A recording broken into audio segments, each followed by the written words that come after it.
नमस्कार, मैं कृष्ण कुमार स्वामी आप सबका स्वागत करता हूं वेदांत क्लासेज के चैनल पर, जिसका नाम है वेदांत क्लासेज बाय के भागवास। दोस्तों, आज के इस वीडियो में हम बात करेंगे केमिस्ट्री के एक इम्पॉर्टेंट टॉपिक आवर्त सारणी के बारे में। आवर्त सारणी यानी कि पीरियोडिक टेबल केमिस्ट्री का एक बहुत इंपॉर्टेंट टॉपिक है।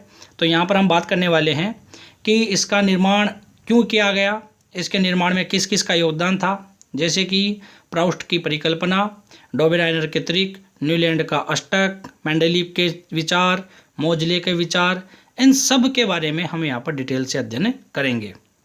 तो अपना पूरा ध्यान यहीं पर रखिए, वीडियो को लास्ट तक देखिए और एक एक बिंदु को बारीकी से समझने की कोशिश कीजिए। तो चलिए शुरू करते हैं आवर्त सारणी।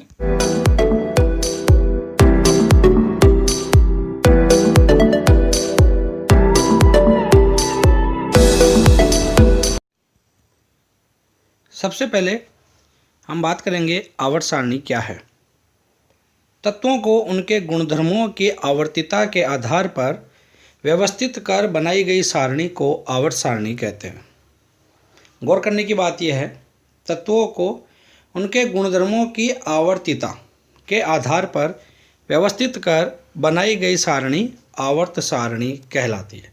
आवर्त सारणी का मतलब पीरियोडिक टेबल।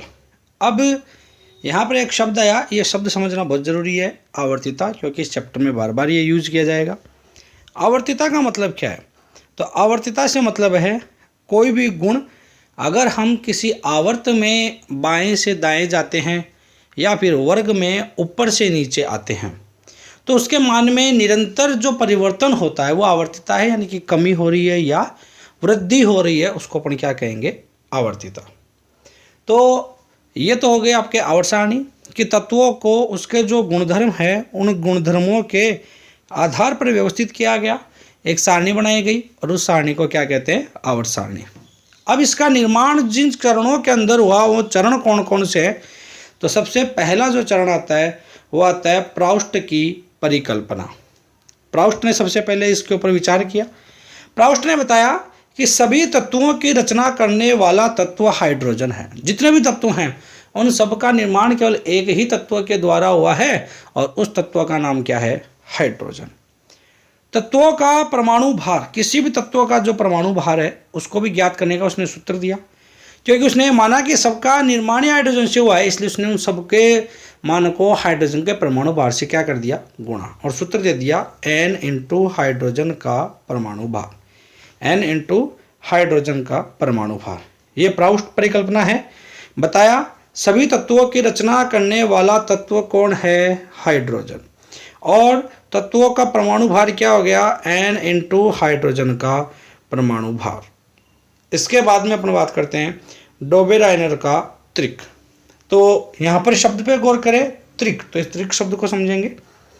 उन्होंने समान गुणधर्म वाले तत्वों को तीन तीन के समूह में व्यवस्थित किया, तीन तीन के समूह में व्यवस्थित किया और बताया कि प्रथम और द्वितीय तत्व के परमाणु भार का औसत मान, जो पहला है और जो दूसरा है, इनके मानों को जोड़ दो और इसमें क्या दे दो? 2 का भाग। तो यहाँ पर जो मान आएगा वो क्या आ जाएगा? औसत मान। ठीक है, ये क्या जाएगा? औसत मान।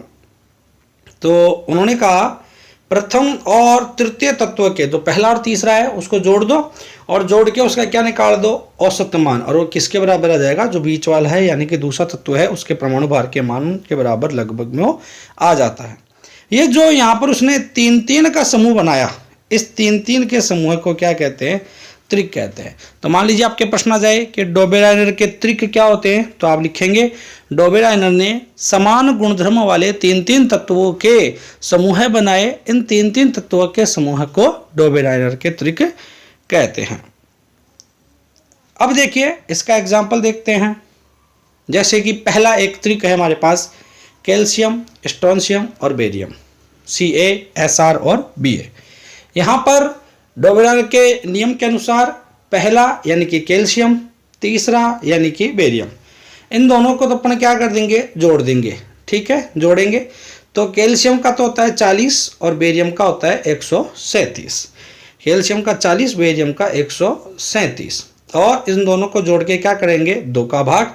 आंसर आ रहा है कितना, 88। और ये 88 लगभग किसके बराबर है, स्ट्रोंशियम के। तो जो डोबराना ने कहा कि पहले और तीसरे के परमाणु जो भार हैं उसका हम क्या करेंगे, औसत निकालेंगे। तो औसत निकालने के बाद जो मान आएगा वह किसके बराबर आ जाएगा, तीसरे के बराबर में आ जाता है। इसी तरीके से हमारे पास एक और ट्रिक है, जैसे कि क्लोरीन, ब्रोमीन, आयोडीन। तो यहाँ पर क्लोरीन का जो मान है वो कितना है, 35.5 और आयोडीन का मान कितना है, 127। दोनों को जोड़ेंगे और जोड़ करके 2 का भाग देंगे। आंसर आएगा वो कितना आएगा, 81.2 और वो जो है वो लगभग किसके बराबर है, ब्रोमीन के। तो यहाँ पर इसका हो गया। इसी तरीके से एक और तरीका है हमारे पास, लिथियम, सोडियम और पोटेशियम। तो लिथियम का जो परमाणु भार है वो तो है 7 और पोटेशियम का है 39। दोनों को जोड़ेंगे और 2 का भाग लगाएंगे। आंसर आएगा 23 और वो किसके बराबर में आ जाएगा, सोडियम के। तो कुल मिलाकर के ये सारी बातें थी, कुछ ट्रिक मैंने आपके सामने रखे, इनको आप याद रखेंगे। कैल्शियम, स्ट्रोंशियम, बेरियम का, ऐसे क्लोरीन, ब्रोमीन, आयोडीन का, लिथियम, सोडियम और पोटेशियम का। अब देखिए न्यूलैंड का अष्टक नियम। न्यूलैंड ने बताया कि जो तत्व हैं उनको उनके बढ़ते हुए परमाणु भारों के, इस शब्द पे गौर करें, परमाणु भार। गौर क्यों करवा रहा हूँ, क्योंकि जो प्रारंभ में जितनी भी परिकल्पनाएं दी गई, आवर्त सारणी बनाने के लिए जितने भी प्रयास किए गए, वो सभी इसी पर आधारित थे, मतलब परमाणु भार पर आधारित थे। और उनके फेल होने का सबसे बड़ा रीजन भी यही था। तो ये रीजन क्यों था इसको हम आगे चर्चा करेंगे, पहले समझिए। न्यूलैंड ने बताया तत्वों को उनके बढ़ते हुए परमाणु भारों के क्रम में जब व्यवस्थित किया जाता है तो प्रत्येक 8वां तत्व, जो प्रत्येक 8वां तत्व है वो पहले तत्व के साथ गुणों में समानता दर्शाता है। प्रत्येक 8वां तत्व पहले तत्व के साथ गुणों में समानता दर्शाता है। यह नियम संगीत की सरगम पर आधारित था। तो 2 चीजें आ गई, पहला बार परमाणु भारों के ऊपर इसको व्यवस्थित किया और दूसरा इसको संगीत की सरगम पर आधारित था। और नियम क्या था, प्रत्येक 8वां तत्व पहले तत्व के साथ गुणों में समानता दर्शाता है। यह आपका न्यूलैंड का अष्टक नियम। इसकी कुछ कमियां थी, कमियां देखिए। अभी मैंने कहा यह अधिक परमाणु भार, मतलब कितना, 20 के बाद, 20 के बाद वाले तत्वों पर ढंग से लागू नहीं होता। ये इंपॉर्टेंट चीज है, 20 के बाद वाले पर लागू नहीं होता है। इसके बाद न्यूलैंड ने अपनी आवर्त सारणी में केवल 56 तत्वों को ही स्थान दिया था, बाकी के उसने अस्तित्व से ही मना कर दिया कि ऐसा होता ही नहीं है। और उन्होंने कुछ असमान तत्वों को तो एक साथ रख दिया, जैसे कोबाल्ट और निकेल को, फ्लोरीन, क्लोरीन और ब्रोमीन को, इन सबको एक एक स्तंभ में रखा और कुछ समान गुणों वाले तत्वों को दूर रख दिया, जैसे कि आयरन को निकेल और कोबाल्ट से दूर कर दिया। तो ये इनकी कुछ कमियां थी, फिर से देख लीजिए। एक तो परमाणु भार जो है 20, उसके बाद वाले तत्वों पर यह लागू नहीं होता है। दूसरा, न्यूलैंड ने केवल 56 तत्वों को ही अपनी आवर्त सारणी में शामिल किया और उन्होंने कुछ असमान तत्वों को साथ में रखा, जैसे कि कोबाल्ट और निकेल इसको, और फ्लोरीन, क्लोरीन और ब्रोमीन को, इन सबको एक ही स्तंभ में रख दिया। और कुछ समान गुणों वाले तत्वों को दूर दूर रख दिया, जैसे कि आयरन को निकेल और कोबाल्ट से दूर रख दिया। तो ये इनकी कुछ कमियां थी। इसके बाद लोथरमेयर वक्र। तो लोथरमेयर का वक्र आपको देखना है। तत्वों के परमाणु भार, फिर से देखना यहां पर वापस क्या यूज किया जा रहा है, परमाणु भार। तत्वों के परमाणु भार और परमाणु आयतन, इसके मध्य उन्होंने एक आरेख खींचा। आलेख का मतलब है ग्राफ। और जो वक्र प्राप्त हुआ, जो ग्राफ प्राप्त हुआ, जो रेखा प्राप्त हुई, उसमें उन्होंने क्या देखा कि समान गुणों वाले तत्वों की स्थिति एक ही जैसी होती है। अब इसको आप ऐसे समझिए कि ये वक्र कुछ इस तरीके से था, ये ग्राफ हो गया। अब यहाँ पर पहली लाइन आ रही है हमारे वक्र के शिखर पर। शिखर का मतलब हो गया यहाँ। तो यहाँ पर कौन थे, सोडियम, पोटेशियम, रूबियम और सीजियम, ये चारों के चारों ये कहाँ पर आएंगे, शिखर के ऊपर आएंगे। ऐसे ही आरोही भाग, आरोही भाग का मतलब होता है ऊपर चढ़ता हुआ। तो आरोही भाग वाले कौन कौन से हैं, फ्लोरीन, क्लोरीन, ब्रोमीन और आयोडीन, ये कहाँ पर आएंगे, यहाँ पर आएंगे फ्लोरीन, क्लोरीन, ब्रोमीन और आयोडीन, ये यहाँ पर आ जाएंगे। ऐसे ही अवरोही भाग यानी कि नीचे ढलता हुआ, तो ये नीचे की तरफ ये भाग आ रहा है, और यहाँ पर कौन आ रहा है, बेरिलियम, मैग्नीशियम, कैल्शियम, स्ट्रोंशियम और बेरियम, ये सब यहाँ पर ढलते हुए आएंगे। तो ये लोथरमेयर वक्र है, इसको आपको याद रखना है। शिखर पर यानी ऊपरी ऊपर तो कौन आएंगे, ये है सोडियम, पोटेशियम, रूबियम और सीजियम। इंपॉर्टेंट नोट करें बात, तो ये सभी के सभी तत्व पहले वर्ग में आते हैं। उसके बाद में आरोही भाग की बात करें तो फ्लोरीन, क्लोरीन, ब्रोमीन और आयोडीन, और ये हैलोजन है, 70वें वर्ग में आते हैं।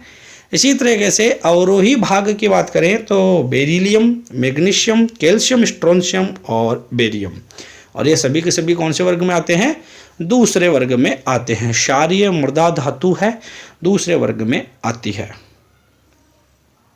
अब देखिए, अब बात करते हैं मेंडलीफ की आवर्त सारणी। Important, very important.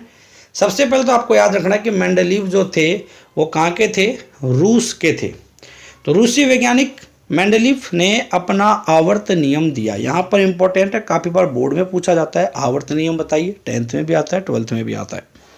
तत्वों के रासायनिक गुणधर्म उनके परमाणु भारों के आवर्ती फलन होते हैं। इंपॉर्टेंट लाइन नोट करें, किसके ऊपर ये निर्भर है, परमाणु भार के ऊपर निर्भर है। तत्वों के रासायनिक गुणधर्म उनके परमाणु भारों के आवर्ती फलन होते हैं। आवर्ती फलन शब्द का मतलब है कि इसके अकॉर्डिंग, यानी कि परमाणु भार के बढ़ने के साथ या तो वो बढ़ते जाते हैं या फिर घटते जाते हैं, यानी कि उनका सीधा संबंध किसके साथ होता है, परमाणु भारों के साथ में। मेंडलीफ की आवर्त सारणी में 7 आवर्त हैं और 9 वर्ग हैं, ये आपको याद रखना है। मेंडलीफ के आवर्त सारणी में आवर्त कितने हैं, 7, और वर्ग कितने हैं, 9। क्षैतिज पंक्तियों को आवर्त कहते हैं, क्षैतिज को आवर्त कहते हैं, ऊर्ध्वाधर पंक्तियों को स्तंभ कहते हैं। पहले शब्दों को देखिए फिर बताता हूँ। क्षैतिज पंक्तियों को, क्षैतिज को आवर्त और ऊर्ध्वाधर पंक्तियों को क्या कहा जाता है, स्तंभ नाम दिया जाता है। अब यहाँ पर हमें समझना है क्षैतिज क्या होता है। तो देखिए, इस तरीके की जो रेखा होती है इसको क्षैतिज कहते हैं, और इस तरीके की जो रेखा होती है इसको ऊर्ध्वाधर कहते हैं। तो क्षैतिज पंक्तियाँ यानी कि एक लाइन हो गई, ये दूसरी लाइन हो गई, ये तीसरी लाइन हो गई, इस तरीके की जो लाइन है इनको तो आवर्त कहते हैं, इंग्लिश में पीरियड कहते हैं। और जो खड़ी लाइनें हैं जैसे कि ये है, ये है, ये है और ये है, इस तरीके से ये जो खड़ी लाइनें हैं इनको क्या कहा जाता है, स्तंभ कहा जाता है, या फिर क्या कह सकते हैं, इंग्लिश में इनको ग्रुप कहते हैं। तो ये आपको याद रखना है।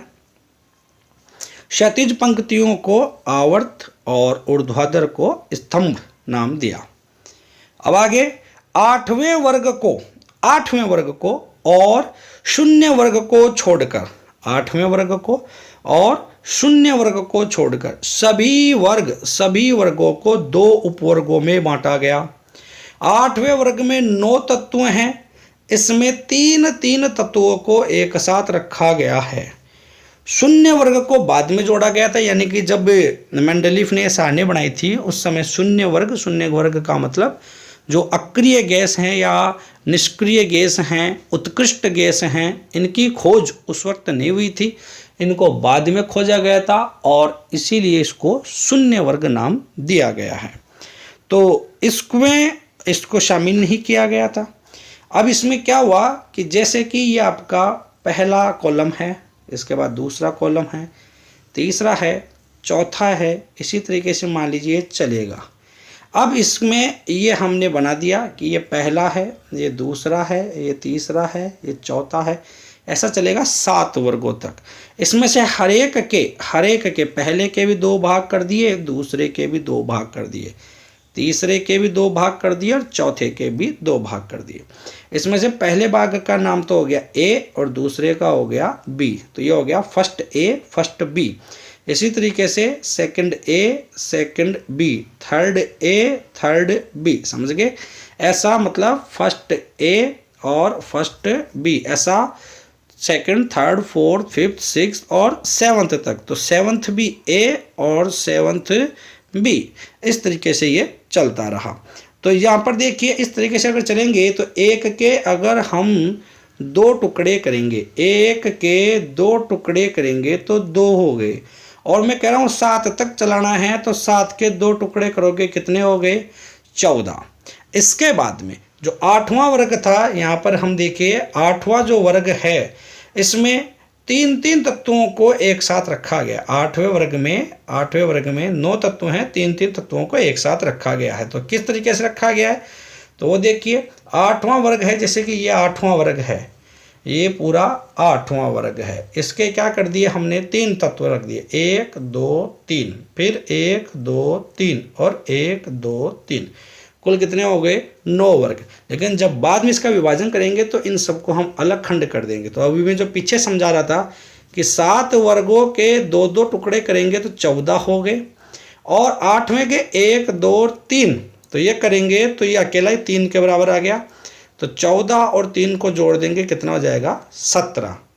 और फिर अभी हमने बात की कि इस वक्त शून्य वर्ग था नहीं, तो एक उसकी भी खोज हो गई, तो 17 और 1 18, कुल कितने हो जाते हैं 18।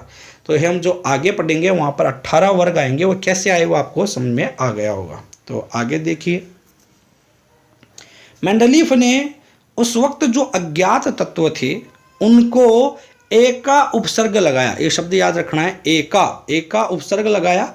जैसे कि एका बोरोन, ये किसको कहते हैं, स्कैंडियम यानी कि Sc। इसी तरह एका एल्यूमिनियम गैलियम को कहते हैं Ga, एका सिलिकॉन यानी कि आपका जर्मेनियम, और एका मैग्नीज यानी कि रेनियम। तो ये आपके 4 वर्ड हैं, फिर से देख लीजिए, एका बोरोन, स्कैंडियम, एका एल्यूमिनियम गैलियम, एका सिलिकॉन जर्मेनियम और एका मैग्नीज रेनियम। तो ये 4 हैं, ये चारों के चारों मेंडलीफ ने इनको एका उपसर्ग लगा करके इनका नाम रखा था। अब देखिए मेंडलीफ की आवर्त सारणी की कमियां। तो सबसे पहला तो इसमें हाइड्रोजन की स्थिति स्पष्ट नहीं है, तो इसमें ये क्लियर नहीं किया गया कि हाइड्रोजन को कहाँ पर रखा जाएगा। दूसरी इंपॉर्टेंट चीज़ अभी मैंने आपको बताई, 8वें वर्ग में 3 तत्वों को एक साथ रख दिया, जैसे FeCONI ये तो एक जगह रख दिया, Ru RH और PD एक जगह रख दिया, और OS IR और PT ये एक जगह रख दिया। तो ये 3 के ग्रुप बना करके उसने एक जगह रख दिए, सबसे बड़ी कमी थी। तो ये 2 चीज़ें हो गई, हाइड्रोजन की स्थिति स्पष्ट नहीं थी और 8वें वर्ग में 3 तत्वों को एक साथ एक ही जगह पर रखा गया। इसके बाद अधिक परमाणु भार वाले तत्वों को कम परमाणु भार वाले तत्वों से पहले रखा गया। जैसे देखिए Te ये 127.61 है और इसको I से पहले रख दिया, जबकि उसका 126 है, तो जो भारी है उसको हल्के से पहले रखा गया, ये कमी थी। ऐसे ही Ar 39.94 है, उसको पोटेशियम यानी कि K जो है 39 उसके पहले रखा गया, और जो CO है 58.9 उसको Ni यानी कि 56.8 से पहले रखा गया। तो आपको सिंपली याद रखना है कि अधिक परमाणु भार वाले तत्वों को कम परमाणु भार वाले तत्वों से पहले रखा गया, जो गलत है, क्योंकि सारणी का रूल ये दिया गया था परमाणु भारों के बढ़ते क्रम में रखेंगे, लेकिन यहाँ पर क्रम को बदल दिया गया। चूंकि यह सारणी परमाणु भार के बढ़ते क्रम में थी, सबसे इंपॉर्टेंट चीज़ परमाणु भार के बढ़ते क्रम में थे, इसलिए ये विसंगति थी, ये जो पिछली बात थी ये गलती थी। अब देखिए समान गुणों वाले तत्वों को तो अलग अलग रख दिया, जैसे कि Cu और Hg इनको अलग कर दिया, Hg और Ti इनको अलग कर दिया। तो ये जो समान गुण वाले थे इन सबको क्या कर दिया इसने अलग अलग। अब देखिए जो मैंने कहा था कि परमाणु भार सबसे बड़ी गलती है, वो क्यों है, समस्थानिकों की स्थिति स्पष्ट नहीं हो सकती इस चीज़ से। अब समस्थानिक क्या होते हैं, जिनके परमाणु भार समान होते हैं। तो अगर एक ही तत्व के 2 या 2 से ज़्यादा रूप हैं जिनके परमाणु भार समान है, क्योंकि एक ही तत्व है तो उनके परमाणु भार तो समान होंगे, लेकिन उनके गुण अलग अलग आएंगे। तो उनको कैसे आप रखेंगे, उनको स्थान कैसे देंगे, क्योंकि परमाणु भार तो अलग अलग आएगा लेकिन तत्व तो एक ही है। तो एक ही तत्व को 3 बार 4 बार 5 बार भी देना पड़ जाएगा अगर उसके 5 समस्थानिक होंगे तो ये जो स्थिति थी ये स्पष्ट नहीं हो पा रही थी, इसलिए ये बहुत बड़ी गलती थी। अब देखिए आधुनिक आवर्त सारणी। आधुनिक आवर्त सारणी ये अंग्रेज रसायनज्ञ थे हेनरी मोजले। इन्होंने तत्वों को उनके परमाणु क्रमांक, अब देखिए शब्द बदल गया है, परमाणु क्रमांक। इतनी देर चल रहा था परमाणु भार, इसलिए वो सब गलत होते जा रहे थे, और अभी आया परमाणु क्रमांक और एक शब्द बदलते ही आवर्त सारणी स्थायी हो गई। परमाणु क्रमांक के बढ़ते क्रम में व्यवस्थित किया। उन्होंने भी एक आवर्त नियम दिया जिसको आधुनिक या मोजले का आवर्त नियम कहते हैं। तत्वों के रासायनिक गुण उनके परमाणु क्रमांक के आवर्ती फलन होते हैं। ये भी मैं आपको बता चुका हूँ। आवर्ती फलन मतलब आपके जो परमाणु क्रमांक है उसके बढ़ने के साथ साथ तो उनके जो गुण हैं उनमें या तो कमी होती जाएगी या फिर वृद्धि होती जाएगी। लेकिन अब यहाँ पर देखिए नया शब्द आया है परमाणु क्रमांक। तो परमाणु क्रमांक क्या होता है उसके बारे में आप जानते होंगे। परमाणु क्रमांक इसको हम नॉर्मली किससे दर्शाते हैं? जेड से। और ये क्या होता है? कुल जो प्रोटॉन होते हैं उसकी संख्या, नाभिक में उपस्थित प्रोटॉनों की संख्या को क्या कहते हैं हम? परमाणु क्रमांक या जेड कहते हैं। अब देखिए अगर आपने ध्यान दिया हो कि किसी तत्व को अगर एक्स से दर्शाया जाए तो बाईं और नीचे की तरफ उसका परमाणु क्रमांक लिखा जाता है और ऊपर की तरफ उसका परमाणु द्रव्यमान। तो ये आप याद रखेंगे।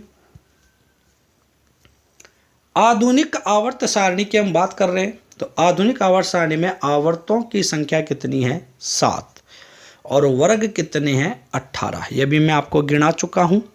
1 से लेकर के 7 तक मंडलीप में एक एक वर्ग के 2-2 भाग थे, ए और बी।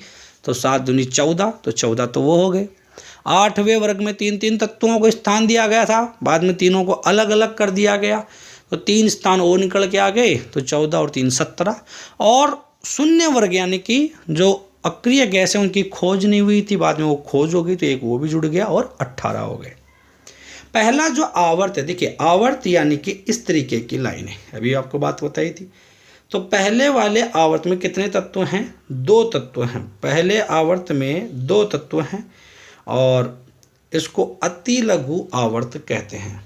दूसरे और तीसरे आवर्त में 8 तत्व हैं और इसको लघु आवर्त कहते हैं। चौथे और पांचवें में 18 हैं और इनको दीर्घ आवर्त कहते हैं। छठे में 32 हैं और इसको अति दीर्घ कहते हैं। 7वें में इंपॉर्टेंट, देखो 32 तत्वों का स्थान तो है वहाँ पर, लेकिन यह भी पूरा भरा हुआ नहीं है, इसलिए कैसा हो गया? अपूर्ण आवर्त हो गया। तो इसको अगर हम एक साथ देखें तो देखिए पहला और दूसरा केवल पहला जो पहला है इसमें कितने हैं? 2 तत्व हैं। इसके बाद में दूसरा और जो तीसरा है इसमें कितने हैं? 8 तत्व हैं। इसके बाद में चौथा और पांचवा इसमें कितने हैं? 18 हैं। इसके बाद छठे में क्या है? 32 हैं और फिर आ जाता है 7वां, लेकिन 7वां अभी तक क्या है? अपूर्ण है। 7वां क्या है? अपूर्ण है। तो पहला इसमें 2, दूसरे तीसरे में 8, चौथे पांचवें में 18, छठा 32 और 7वां क्या रह जाएगा? अपूर्ण। अब देखिए जो प्रथम वर्ग है इसके तत्वों को क्षार धातु कहते हैं। पहले वर्ग के तत्वों को क्षार धातु कहते हैं। दूसरे वर्ग के तत्वों को क्षारीय मृदा धातु कहते हैं। अब अगर आपको याद हो पहला वर्ग यानी कि हे, ली, ना, के, रब, से, फर, इस तरीके के अगर आपने याद किए हों तो आपको याद होंगे पहले वाले में 7 आते हैं, यानी कि आपका पहले आता है हाइड्रोजन हे, फिर लिथियम, फिर ली, ना, के, आर-बी से बन जाएगा रब, सी-एस से बन जाएगा से और एफ-आर ये बन जाएगा फर। हे, ली, ना, के, रब से फर। तो ये 7 हैं, ये पहले के अंदर हैं। इसके बाद में अगर हम दूसरे की बात करें तो इनमें से 7 में से भी आपका जो एफ-आर है ये कैसा होता है? Radio active. दूसरे वर्ग में 6 हैं और उसमें जो लास्ट आएगा रेडियम आर-ए वो भी क्या है? Radio active. इसी तरीके से 18वें वर्ग के तत्वों को अक्रिय या उत्कृष्ट गैस कहते हैं, अभी मैंने बता ही दिया। इसको शून्य समूह भी कहते हैं, ये भी याद रखना। ये 6 होते हैं और इनका पूर्ण पूरित विन्यास होता है। 18वें वर्ग के जो तत्व हैं इनका विन्यास कैसा होता है? पूर्ण पूरित। अब देखिए 17वें वर्ग के तत्व, 17वें वर्ग के तत्वों को हैलोजन और 16वें वालों को चैल्कोजन कहते हैं। हैलोजन और चैल्कोजन। अब ये भी समझ लीजिए हैलोजन और चैल्कोजन क्यों कहते हैं। हैलोजन, हैलो का मतलब होता है लवण। हैलो का मतलब क्या होता है? लवण। तो हैलोजन, जन का मतलब बनाने वाला, तो जो लवण बनाने का काम करते हैं उनको हैलोजन कहते हैं। और चैल्कोजन, चैल्क का मतलब होता है श्रृंखला, जो एक चेन बनती है। तो जो श्रृंखला वाले जो यौगिक होते हैं वो ज़्यादातर 16वें वर्ग वाले होते हैं, इसलिए इसको क्या कहते हैं? चैल्कोजन कहते हैं। अब देखिए वर्ग 3 से 12 के जो तत्व हैं इसको संक्रमण तत्व कहते हैं और ये डी ब्लॉक में आते हैं। आवर्त सारणी में 14 तत्वों की 2 पंक्तियों को नीचे अलग से पृथक स्थान दिया गया है। इसको जो 2 पंक्तियां हैं इनमें से पहली पंक्ति को लेंथेनाइड और दूसरी को एक्टिनाइड तत्व कहते हैं और ये जो है इनको अंतः संक्रमण तत्व भी कहते हैं। और ये कौन से ब्लॉक में आते हैं? एफ ब्लॉक में। जो संक्रमण तत्व हैं वो तो कौन से होते हैं? D block. और अंतः संक्रमण तत्व वो कौन से होते हैं? F block. ठीक है, तो वर्ग 3 से 12 के तत्वों को संक्रमण तत्व कहते हैं।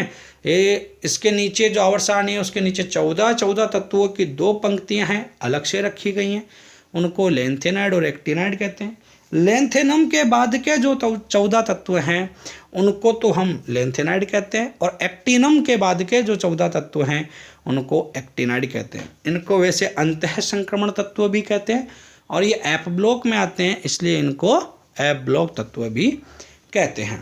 तो देखिए अभी इस वीडियो में हम इतना ही करेंगे, अगले वीडियो में हम कुछ और लेकर के आएंगे। तो आप इस वीडियो को एक बार फिर से देखिए और समझने की कोशिश कीजिए। अगर आपको किसी बिंदु में किसी तरीके की कोई दिक्कत आई हो तो आप मुझे नीचे कमेंट कीजिए, आपको उसका जवाब दिया जाएगा।